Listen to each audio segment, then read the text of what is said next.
our spheres. It's one of the sort of highlights that we've designed for the campus. One of the most exciting parts of it is the partnership that we've been able to have with the University of Washington, where I know you guys are heading after this trip, I believe. So over the past 30 years, the University of Washington has cultivated a world-class plant collection. And it's at the UW greenhouse, which is actually over on our east side across the lake. So this past summer, however, the building was torn down, made the way for a new state-of-the-art greenhouse facility. And so Amazon is actually providing a home to all of these plants while the construction is taking place. What we're also doing is we're also partnering with UW to populate the plants here in the spheres. So this is actually going to be a sort of new, innovative workspace. The entire design is open plan, so there'll be no enclosed spaces. There'll be basically a 4-story forest for Amazonians to come and meet and find new ways to work and communicate and innovate together. So it's slated to open in 2018, and we're hoping it to be a sort of new icon both for the company itself as well as the community and the city. So if you want that you could justify your name. Say that again. So that you could justify your name. Oh, the Amazon with the plants. Yes. I Sorry. can see that. No, it's okay. I can see that. So you'd never believe it, but this small house was where we first started off Amazon's headquarters. In 1994, Jeff Bezos was an investment banker in New York. He saw the potential and the opportunity of the internet. He drove across country with his wife. They rented a small home in Bellevue, which is across the lake. Many of you, this was the first house. This was Amazon's first, what we call fulfillment center, our first warehouse. So we started Amazon in 1995 as an online bookseller then. But the mission then and the mission now was to be the place where people can find and discover virtually anything they want to buy online. And the vision was to always be Earth's most customer-centered company. And the customer centricity is what drives Amazon today. It drives all the innovation around every product, every service that we invent, and we'll talk a little bit about our customer-centric. The Day One building, which is where you are, and Doppler. And you may have, if you have read the shareholder letter, employees right here in Seattle, and we'll continue to invest actively in the community. Beyond Seattle, Amazon is increasing our presence globally. We have, in terms of revenue, we were one of the first companies in the world within 20 years to outside of the US and work with sellers and help the seller community sell their products on Amazon.com across the world. So obviously the footprint we have is very important for sellers because it's basically who they market to. And every time we open a new country, it's basically a new market or a new location where sellers can list their products and get customers from. So the idea of like, hey, we've got 300 million customers worldwide is appealing to our sellers because that's basically their target population. When you list a product on Amazon, assuming you list it across all the sites on Amazon, well, you've got 300 million potential customers who might be looking at your product. We'll talk a lot about FBA. So FBA stands for Fulfillment by Amazon. It's been one of the very critical innovation.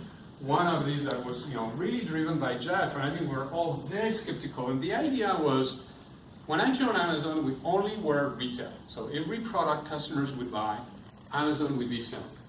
And then starting in 2000, 2002, we expanded and opened up to third-party sellers, meaning anyone, you, me, small companies. About 2 years, and it started with a presentation to the head of our devices team in 2011, a guy named David Wynn. The team came to him and said, we're thinking about a new device. We wanted to read the news and play music and help you shop for groceries. And apparently the team was pretty skeptical. The senior leadership was skeptical that we could make a device that would work. And partly the two reasons. One was voice recognition technology wasn't great at the time, and also latency.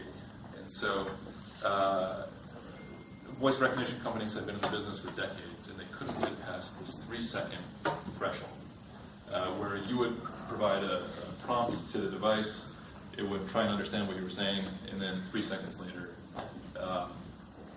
it would hopefully come back with a response that was correct.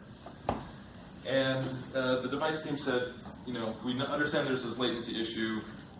We think we can do it in 2 seconds. We think we can get a response back in 2 seconds. And they were very proud of themselves. They presented the idea to basics we were talking earlier about, is it top-down or bottom-up innovation? And it's absolutely right, it's both.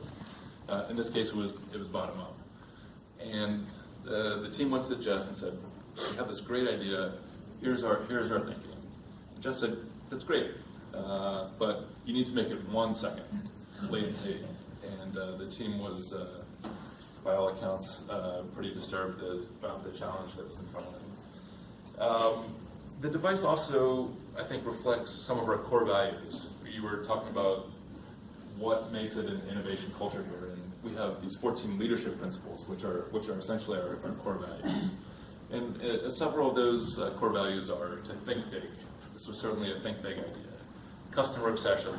At the end of the day, it was making it simpler for the customer. What would appeal to the customer? To help them shop, to help them enjoy music.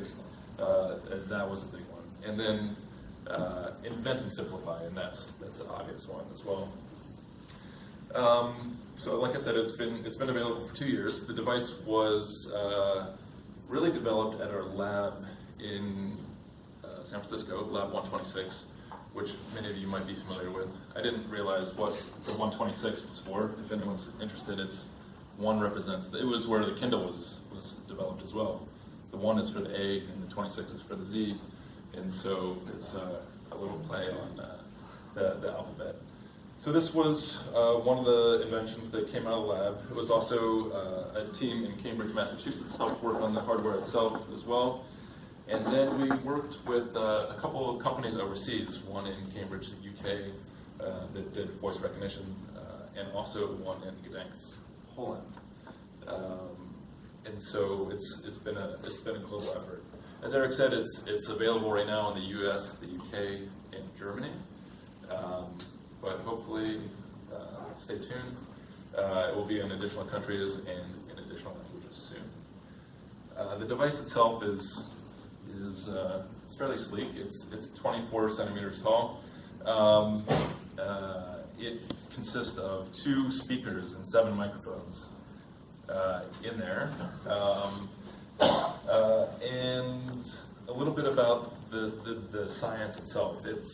If you haven't experienced it, when it's turned on and connected to the internet, this red light will be off.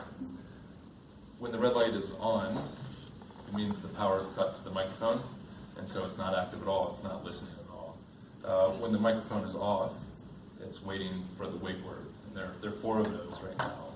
One is Amazon, one is Echo, one is computer, and one is Alexa. And you have the ability in the app on your phone to change that. So let me just try it out and see if it works. Alexa, hello. Hi, Alexa, how are you? I'm good. I hope you're doing well too. And so when it's recording your voice like that after the prompt, the light dial lights up. You say, Alexa, tell me a joke. Why did Paul Revere ride from Boston to Lexington? Because the horse was too heavy to carry. So I guess that's a very American focused joke. Wasn't expecting that. But the device itself is innovative, but it's really the software behind it, the service behind it, that really makes it incredible. The device isn't changing, but the Alexa voice service is always updating and changing. And it's really incredible when you think about it. Let me turn it off for a second.